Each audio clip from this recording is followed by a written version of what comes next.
पति की मौत के बाद एक लड़की अपने पिता, भाई और मां के साथ मायके में रह रही थी। एक दिन रात का अंधेरा होता है।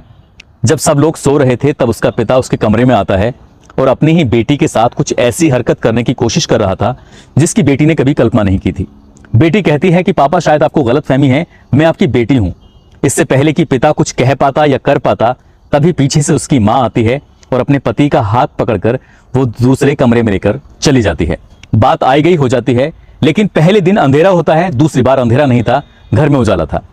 उसने उजाले में ही अपनी बेटी को हवस का शिकार बनाने की कोशिश की, उसके साथ गंदा काम करने की कोशिश की। किसी तरकीब से बेटी बच तो जाती है, लेकिन अपने ही घर में वो डरने लगती है, घबराने लगती है, परेशान होने लगती है, क्योंकि उसका पिता अपनी ही बेटी पर जो गलत हरकत, गंदी नजर रखता था। और वो बेटी ये बात किसी को बताना भी नहीं चाहती थी, क्योंकि बताने से उसका पति पहले से ही मर चुका था। अगर वो किसी को बताएगी तो शायद कहाँ जाएगी। लेकिन दूसरी बार उसने अपनी ही आंखों से अपनी ही भाभी के साथ जब पिता को गंदी हरकत करते हुए देखा तब वो हैरान थी, परेशान थी। लेकिन इस बार इस बात की गूंज उस घर में उस माँ को पता चल जाती है और माँ फिर एक ऐसा कदम उठाती है जिस कदम की गूंज आज पूरे हिंदुस्तान में गूंज जाती है। लोग सोचने पर मजबूर हो जाते हैं कि आखिरकार जिन रिश्तों पर हम सबसे ज्यादा विश्वास करते हैं, भरोसा करते हैं, आखिरकार वो रिश्ते किस ओर जा रहे हैं। आदाब, नमस्कार, सत श्री अकाल। मैं उस्मान सैफी। आज की जो सच्ची घटना मैं आपको सुनाने जा रहा हूं, ये सच्ची घटना है पूर्वी दिल्ली के पांडव नगर की। दरअसल एक पिता अपने बेटे दीपक को बुलाता है। दीपक से कहता है कि बेटा दीपक, मुझे तुमसे बहुत जरूरी काम है। शाम का वक्त था। दोनों बाप और बेटे खाना खाने के बाद एक दूसरे के साथ बातचीत कर रहे थे, साथ ही वो शराब पी रहे थे। शराब पीते पीते बाप ने अपने बेटे से कहा कि मुझे तुम्हारी माँ से बहुत ज्यादा खतरा है। ऐसा ना हो कि तुम्हारी माँ किसी दिन मुझे मार डाले, मुझे किसी दिन नुकसान पहुंचा दे। बेटा कहता है, ऐसा क्यों कहते हो पिताजी, माँ ऐसा नुकसान क्यों पहुंचाएगी आपको, क्या बात है। तो वो कहता है कि मैं तुम्हारा तीसरा पिता हूं, बल्कि इससे पहले भी वो 2 लोगों के साथ अपनी जिंदगी गुजार चुकी है। जैसे ही लड़का ये बात सुनता है, लड़का कहीं ना कहीं हैरान था, परेशान था कि आखिर ऐसा कैसे हो सकता है। तभी वो पूरी बात बताता है। कहता है कि ये तुम्हारी माँ पहले पति को ये कहेगी कि शायद गुमशुदा हो गया है, गायब हो गया है, मैंने उसे तलाशने की कोशिश की थी, लेकिन ये बात सच नहीं है, बल्कि इसने उसको नुकसान पहुंचाया है। ऐसे ही दूसरे पिता के साथ भी ऐसे ही करती है, उसको भी नुकसान पहुंचाती है, वो भी शायद इस दुनिया में नहीं है। और ये जहां 2 पति को नुकसान पहुंचा चुकी है, मुझे भी ऐसे ही मार डालेगी। यदि तुम मुझे जिंदा देखना चाहते हो, यदि तुम मुझे बचाना चाहते हो, तो तुम्हें अपनी माँ का कत्ल करना होगा। बेटा ये बात सुनकर थोड़ा परेशान था कि बाप आखिरकार ऐसा कैसे बोल सकता है। तब वो लड़का कहता है कि पिताजी मैं ये कर नहीं सकता। तभी वो समझाते हैं कि अगर तुम मुझे सुरक्षित दिखना चाहते हो तो तुम्हें मेरे लिए काम करना होगा, इसके बदले में मैं तुम्हें 21,000 रुपए की रकम दूंगा। 21,000 रुपए की बात जब आती है और साथ ही उसे लगता है कि शायद पिता उसका नशे में है और नशे में चूर होने की वजह से ही ऐसी बातें कर रहा है। लेकिन अगला दिन निकलता है और जैसे ही अगला दिन निकलता है, अगले दिन निकलने के बाद वो नशे में नहीं था, सब कुछ ठीक था। तब उसका पिता कहता है कि रात जो मैं तुमसे बातें कर रहा था वो याद है ना। तभी बात याद कर दिलाते हुए उसकी जेब में वो 5,000 रुपए रख देता है। कहता है कि मैंने 21,000 का वादा किया है, 5,000 तुम्हारे एडवांस हैं। 5,000 एडवांस की बात सुनने के बाद लड़का सोचने पर मजबूर था कि आखिरकार मेरे पिता ऐसी बातें क्यों कर रहे हैं। तभी वो अपनी माँ के पास जाता है।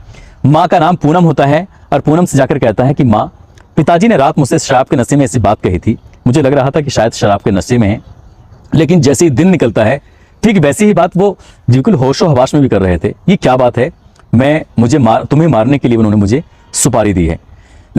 जैसे ही इस बात को माँ सुनती है, माँ कहती है कि बेटा एक हरकत हो तो माफ भी कर दी जाए, लेकिन जिस तरह की वो हरकत कर रहे हैं उनका कत्ल होना तय है। बेटा ये बात सुनने के बाद एकदम से भौचक्का रह जाता है, बड़ी बड़ी आंखें करने के बाद अपनी ही माँ की तरफ देखने लगता है। वो कहती है कि जो तुम्हारा पिता है घर में चोरी करता है, जेवरात भी चुरा के ले जाता है, घर के जरूरी सामान भी चुरा के ले जाता है, और ये सामान लगातार जब चोरी हो रहे थे, एक दिन मैंने पूछा कि ये चोरी करके तुम इसे सामान कहाँ बेचते हो, क्या करते हो इस पैसे का। तो वो कहता है कि बिहार के आरा में मेरी पत्नी है, उस पत्नी के 7 बेटियां हैं, 1 बेटा है, आखिरकार इन पैसों को वहां पहुंचाता हूँ। ये हरकत थी तो कोई बात नहीं थी, इस हरकत से कोई दिक्कत नहीं है, कोई परेशानी नहीं है, मुझे नहीं पता। उसे इस घटना के बाद से ही मुझे पता चला था कि आखिरकार तुम्हारे पिता की पहले से ही बिहार के आरा में शादी हो चुकी है, लेकिन मैंने कोई एतराज नहीं किया। लेकिन इससे भी बड़ी हरकत, बुरी बात यह है कि उसने तुम्हारी बहन की इज्जत पर हाथ डालने की कोशिश की, वो भी एक बार नहीं, ना जाने कितनी बार। और यही नहीं, उसने बेटी तो बेटी, उसने तुम्हारी पत्नी पर भी वैसे ही हाथ डालने की कोशिश की, उसकी भी इज्जत लूटने की कोशिश की, उस पर भी उसकी गंदी नजर थी। जब बेटा अपनी माँ की बात सुनता है तो माँ को बुरा भला कहने लगता है। कहता है कि माँ, तुम्हें शर्म नहीं आती, पिता के बारे में ऐसी बातें बोलती हो। तब माँ कहती है कि ये बात सच है अगर ये बात सच ना हो, अपनी पत्नी से, अपनी बहन से जाकर पूछो। अगर ये झूठ हो तो जैसा तुम्हारे पिता कहते हैं तुम ठीक वैसा ही कर देना। बेटा अपनी माँ की बात सुनने के बाद सीधा पत्नी के पास जाता है, अपनी बहन के पास जाता है। जो बात सुनता है उसको सुनने के बाद वाकई उस लड़के की आंखों में आंसू आ जाते हैं। वो सोचने पर मजबूर था और अप्रैल 2022 को वो लड़का एक ऐसी प्लानिंग करता है कि उस प्लानिंग की उम्मीद ना उसकी माँ को थी, ना कि बाकी किसी भी परिवार के सदस्य को थी ही नहीं। और ये सब करने के बाद एक प्लानिंग करते हैं और अपनी बहन को और अपनी पत्नी को वो कहीं बाहर भेजता है कुछ समय के लिए। ये सब प्लानिंग का हिस्सा होता है। और एक दिन रात के अंधेरे में जैसे ही वो बाहर से आता है, शराब के नशे में होता है, उसके बाद फिर से बैठाया जाता है, घर में अच्छा खाना बनाया जाता है। 30 मई 2022 की रात की बात है। अच्छा खाना बनता है, बाप और बेटे बैठकर आराम से पीते हैं। तभी नशे की 4 गोलियां उस शराब की बोतल में डाल दी जाती हैं और उसे पीने के बाद पिता बेहोश हो जाता है। उसे होश नहीं आता। पहले से प्लानिंग के तहत घर में एक भारी वस्तु थी, धारदार हथियार था जो पहले से लाकर रखा हुआ था। जैसे ही अंधेरा हो चला था, वो बेहोशी की हालत में था, तभी लड़का जिसका नाम दीपक होता है, अपने पिता जिसका नाम है अंजन दास, उस अंजन दास के सर में बहुत तेजी के साथ वो मारता है और पहली ही बार में उसके पिता की मौत हो जाती है। घर के आंगन में लाश पड़ी हुई थी। पूरी रात उस लाश के अंदर से खून बह रहा था, निकल रहा था आराम से। उस जिसका नाम दीपक होता है लड़के का, और उसकी माँ पूनम, दोनों इत्मीनान से आराम से खाते हैं, पीते हैं, सो जाते हैं। सोने के बाद जैसे दिन निकलता है, दिन निकलने के बाद पता चलता है कि आंगन में जगह जगह खून फैला हुआ था, ब्लड फैला हुआ था। पूरी तरह से वो ये प्लानिंग का हिस्सा था, पूरे इत्मीनान से थे, क्योंकि अब घर में कोई आने वाला है नहीं, ना तो घर में बेटी होती है और ना ही घर में बहू होती है, दोनों को ही बाहर भेज दिया गया था। वो इस पूरे घटनाक्रम से कहीं ना कहीं अनजान होते हैं। अब दिन निकलने के बाद अब लड़का बैठकर तसल्ली से अपने पिता के अलग अलग हिस्से करता है। टांगों को 2 हिस्सों में बांटता है, दूसरी टांग को भी 2 हिस्से में बांटता है, यानी कि टांगों के, वो पैरों के 4 हिस्से कर देता है और 2 हिस्से हाथों के करता है। गर्दन के भी अलग कर देता है, धड़ को भी बांट देता है, यानी कि कुल मिला के अपने पिता के वो 10 टुकड़े कर देता है। उसके बाद फ्रिज को इत्मीनान से खाली किया जाता है और खाली करने के बाद उन जो शरीर के अलग अलग 10 हिस्से होते हैं, उन 10 हिस्सों को वो पॉलीथीन के अंदर पैक करने के बाद, क्योंकि बाजार से ये सब सामान, ये चीज़ें पहले से ही लाकर यहाँ पर रख दी गई थी, और उन हिस्सों को सभी के सभी को फ्रिज के अंदर इत्मीनान से रख दिया जाता है। और 30 तारीख निकल जाती है। 31 तारीख की रात जैसे ही आती है, माँ और बेटा दोनों शरीर के अलग अलग हिस्सों को लेते हैं और कुछ पांडव नगर के इलाके के पास रामलीला का मैदान होता है, वहाँ झाड़ियाँ होती हैं, वहाँ जाकर उस लाश के हिस्सों को फेंक देते हैं। अगला दिन आता है 1 जून को। 1 जून को कुछ हिस्से लेकर वो अशोक नगर के नाले के पास उनको भी फेंक देते हैं और ये वक्त आराम से गुजर जाता है। ये आकर बहुत ही इत्मीनान से सो जाते हैं। ठीक 2, 4, 5 दिन के बाद आसपास के लोगों को कुछ ऐसी दुर्गंध आती है। दुर्गंध आने के बाद उन्हें पता चलता है कि यहाँ पर कोई डेड बॉडी पड़ी हुई है, डेड बॉडी के हिस्से पड़े हुए हैं। दिल्ली पुलिस आती जरूर है, एफएसएल टीम आती है, डॉग स्क्वाड आती है, तमाम तरह की कोशिश की जाती है ताकि ये पता चल सके कि आखिरकार मरने वाला कौन था, लेकिन मरने वाले के बारे में कोई जानकारी थी ही नहीं। और इस तरह से धीरे धीरे करके हफ्ता, 10 दिन, 15 दिन, महीना, 2 महीना, 3 महीना, 4 महीना, धीरे धीरे करके वक्त आगे बढ़ने लगता है, गुजरने लगता है। और तभी वो लड़का अपने घर में इत्मीनान से था और सबसे पहले अगले ही दिन जब इस सारी के सारे बॉडी के पार्ट होते हैं उनको डिस्ट्रॉय, उनको फेंकने के बाद सीधा घर आते हैं, फिनाइल से पूरा घर धोते हैं। फ्रिज को एक बार नहीं, कई बार फिनाइल से धोया जाता है। उसके बाद फिर कुछ मजदूर तय किए जाते हैं ताकि घर की साफ सफाई हो सके, घर की पुताई हो सके। उधर पुलिस के लिए बड़ी चुनौती का विषय बना हुआ था कि आखिरकार इस घटनाक्रम को किसने अंजाम दिया है और मरने वाला कौन व्यक्ति है। पांडव नगर की पुलिस मुकदमा तो दर्ज कर लेती है, लेकिन पांडव नगर की पुलिस को जब कोई सफलता नहीं मिलती है तब इस मामले की जांच क्राइम ब्रांच को दी जाती है और एसीपी उमेश इस मामले की देखरेख कर रहे थे। इंस्पेक्टर राकेश शर्मा और सब इंस्पेक्टर अमित ग्रेवाल ये मिलकर इस मामले की जांच पड़ताल करते हैं। लेकिन जब महीने दर महीने गुजरने लगते हैं तब भी कोई सफलता नहीं मिलती। लेकिन इन्होंने एक फैसला किया, हरियाणा, दिल्ली, पंजाब, उत्तर प्रदेश, ऐसे आसपास के जितने भी थाने थे, इलाके थे, सभी जगहों पर, सभी थानों में जाकर कोशिश की, ताकि प्रयास किया ताकि इस मरने वाले के बारे में कोई जानकारी, कुछ पता निकल सके। लेकिन जब कोई पता नहीं निकलता है, कुछ सुराग नहीं निकलता है, तो पुलिस वाले हिम्मत नहीं हारते। खासकर जो एसीपी होते हैं उमेश कुमार, इन्होंने बाकी अपनी काबिलियत का परिचय देते हैं और उसके बाद एक टीम गठित करते हैं। उस पांडव नगर इलाके में जितने भी लोग होते हैं उन लोगों के पास एक एक बंदा भेजा जाता है, घर घर में दरवाजा खटखटाया जाता है। ये पता करने की कोशिश की जाती है कि आखिरकार तुम्हारे घर से, तुम्हारे आसपास से कोई व्यक्ति यहाँ से गायब तो नहीं है, कहीं कोई व्यक्ति कहीं गुमशुदा तो नहीं है, किसी थाने में ऐसी गुमशुदगी की कोई रिपोर्ट तो दर्ज नहीं हुई है। धीरे धीरे करके वक्त गुजरने लगता है, तब पांडव नगर से पता चलता है कि एक अंजन दास नाम का एक व्यक्ति है जिसकी उम्र लगभग 45 साल के आसपास होती है, वो व्यक्ति गायब है।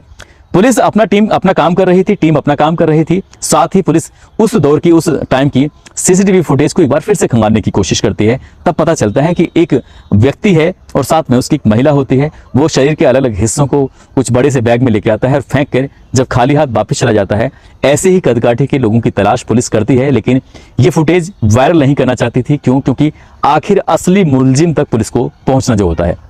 अंजन दास के बारे में जब पता चलता है कि वो गायब है, तभी अंजन दास कहाँ रहता था, वही पांडव नगर के जिस इलाके में रहता था, जिस घर में रहता था, जिस फ्लैट में रहता था, उस फ्लैट में पुलिस पहुंचती है। और ये भी इत्तेफाक की बात थी, आज बेटी और बहू वो भी घर नहीं थी, घर थे तो माँ और बेटे दोनों।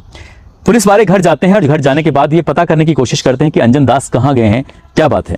तो उनके बारे में बताया जाता है कि अंजन दास तो यहाँ पर है ही नहीं, करीब 5 या 6 महीने से वो उनका कुछ अता पता ही नहीं है।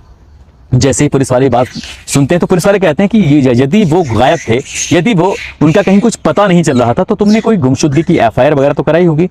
यानी कि पुलिस के सवालों के वो सही से जवाब नहीं दे पा रहे थे, और जवाब ना देने की वजह से ही वो जो हत्याकांड उन्होंने जिस घटनाक्रम को अंजाम दिया था, उस घटनाक्रम के बारे में बताना शुरू कर देते हैं कि वो चोरी करता था, घर के अंदर बेटी पर, पुत्र वधू पर गंदी हरकत करता था, गलत नजर रखता था, इसलिए उस व्यक्ति को मौत के घाट उतार दिया और उसके शरीर के अलग अलग 10 हिस्से कर दिए जाते हैं। पुलिस को 10 में से 6 हिस्से तो मिल जाते हैं, लेकिन 4 नहीं मिलते। सर मिलता जरूर है, लेकिन उसको इतनी बुरी तरह से उसको बिगाड़ दिया गया था जिससे उसकी पहचान करना मुश्किल हो रहा था, नामुमकिन सा था। अब पुलिस ने उस महिला जिसका नाम पूनम होता है, उसका बेटे दीपक को हिरासत में लेकर अब पूछताछ करती है। तो पूछताछ करने के बाद एक ऐसी बात भी खुलकर सामने आती है जिसको सुनने के बाद शायद पुलिस वालों को हैरानी हो रही थी। पुलिस वाले से वो बताती है कि जब वो 13 साल की थी तो उसकी शादी झारखंड में, ये झारखंड की तो रहने वाली थी, लेकिन शादी हो जाती है उसके बिहार के आरा में। वहां शादी होने के बाद उस महिला के जो पति होता है सुखदेव तिवारी उसके साथ रहता है कुछ टाइम। उसको एक बेटी पैदा हो जाती है। सुखदेव तिवारी कहता है कि मैं दिल्ली कुछ कमाने के लिए जा रहा हूं, और वो कमाने के हिसाब से जब दिल्ली आता है, धीरे धीरे करके वक्त गुजरने लगता है, लेकिन वो कभी सुखदेव तिवारी वापस लौट कर नहीं आता। वो अपनी बेटी को गोद में उठाकर सीधा उस बिहार के आरा से कोशिश करती है कि अपने पति को दिल्ली में कहीं तलाश करेगी, ढूंढेगी। तब वो दिल्ली आती है और अपने पति को इधर उधर, और ऐसी कौन सी जगह थी जहां उसने ढूंढने की कोशिश नहीं की, लेकिन जब थक हार कर बैठ जाती है, तब त्रिलोकपुरी में आने के बाद कल्लू नामक एक व्यक्ति से उसकी नजदीकियां बढ़ जाती हैं, दोस्ती हो जाती है, वो उसके करीब आ जाती है। जब उसके करीब आ गई थी, तब वो दोनों एक दूसरे के साथ लिव इन रिलेशनशिप में रहने लगते हैं, और उससे यानी कि कल्लू उसको भी अपनाता है, उसकी बेटी को भी अपनाता है, और कल्लू से फिर उसको 2 बेटियां पैदा होती हैं और एक बेटा पैदा होता है जिसका नाम दीपक रखता है। जब एक बेटी 4 साल की होती है, छत पर आराम से खेल रही थी, छत पर खेलते खेलते उसका पैर फिसलता है और वो गिरकर उसकी मौत हो जाती है। लेकिन ठीक ऐसे जैसे जैसे बच्चे बड़े हो रहे थे, वैसे वैसे कल्लू की आदतें भी खराब होती चली जा रही थी, और कल्लू को आदत थी नशा करने की, शराब पीकर घर में झगड़ा करने की। और एक दिन ऐसा भी आता है, ये अपनी बातें, ये अपनी परेशानी उसी फ्लैट में रहने वाले एक लिफ्ट में काम करने वाला एक व्यक्ति होता है जिसका नाम होता है अंजन दास, उसी से ये महिला पूनम अपने दिल की बातें करती थी। और सन 2011 में धीरे धीरे करके उस व्यक्ति के इतना करीब आती है कि पति भी जिंदा होता है और अंजन दास के साथ भी कहीं ना कहीं वो रिलेशन में रहने लगती है। सन 2016 आता है, ज्यादा शराब पीने की वजह से कल्लू की मौत हो जाती है। कल्लू मर चुका था और अंजन दास के साथ ये रहने लगती है। जब बच्चे बड़े हो रहे थे, बेटी की शादी करती है, लेकिन बेटी की शादी करने के बाद उसके पति की मौत हो जाती है। मजबूरी में बेटी फिर उसी घर में आकर रहने लगती है, और सन 2018 में वो अपने बेटे की भी शादी कर देती है। लेकिन सन 2018 में जैसे शादी करती है, बेटा साथ में ही रहता है, लेकिन उसके पति जिसका नाम अंजन दास होता है, अंजन दास अपने ही बेटी पर, अपने ही बेटे की बहू पर जब गंदी हरकत रखता था, गंदी नजर रखता था, उनके साथ गलत करने की कोशिश कर रहा था, तभी माँ को पता चलता है और माँ एक ऐसी प्लानिंग करती है कि इस व्यक्ति को मौत के घाट उतारने की प्लानिंग कर लेते हैं और उसके टुकड़े टुकड़े कर डालते हैं। ये मई का महीना होता है और 2-4 दिन में यानी कि 5 जून तक ये सारे के सारे शव के टुकड़े मिल जाते हैं, जिसमें क्या 3-4 टुकड़े ऐसे बाकी थे जिनको मिलना बाकी था। एक तरफ दिल्ली में श्रद्धा हत्याकांड की घटना हुई थी, एक तरफ दिल्ली में ये अंजन दास हत्याकांड हुई थी। और कुछ ही दिन पहले जब 11 नवंबर को श्रद्धा हत्याकांड के बारे में अखबारों में लगातार, टेलीविजन पर, सोशल मीडिया में आ रहा था, तभी इस घर के अंदर भी थोड़ी सुगबुगाहट शुरू होती है। माँ और बेटे को लगता है कि ऐसा ना हो कि पुलिस हमारे पास तक पहुंच जाए। तभी माँ और बेटे तमाम तरह की प्लानिंग करते हैं, कोशिश करते हैं कि पुलिस यहाँ आए जरूर, लेकिन हमें पकड़ ना पाए। लेकिन कहते हैं कि क्राइम को कितने ही शातिर तरीके से क्यों ना कर लिया जाए, क्राइम करने वाला कभी बचता नहीं है। ठीक वैसे ही जैसे क्या इस वाले मामले में हुआ है। लेकिन इससे भी बढ़िया और दिलचस्प बात यह है कि एसीपी उमेश, इंस्पेक्टर राकेश शर्मा और सब इंस्पेक्टर अमित ग्रेवाल ने जिस ईमानदारी से, जिस पूरी होशियारी से इस केस का खुलासा किया है, इनको वाकई सैल्यूट बनता है। क्योंकि अगर ये कोशिश नहीं करते, अंजन दास के गुम होने के पता नहीं करते, तो शायद ये व्यक्ति जिसकी हत्या हुई है, जिसको मारा गया था, इस घटना के बारे में कभी भी किसी को पता ही नहीं चल पाता। दोस्तों, इस घटनाक्रम को सुनाने का उद्देश्य किसी को परेशान करना नहीं है, किसी का दिल दुखाना नहीं है, बल्कि आपको जागरूक करना है, आपको सचेत करना है। जाते जाते कुछ लोगों के जन्मदिन है, जिसमें ईबू बाबू हैं केरल से, दीपक कुमार हैं अंबिकापुर से, आर्य कुवैत से हैं, मोहम्मद आसिफ उत्तराखंड से हैं। इन सभी को जन्मदिन की बहुत सारी शुभकामनाएं, बहुत बहुत मुबारकबाद। आप सब लोग अपना ख्याल रखें, सुरक्षित रहें। जय हिंद, जय भारत।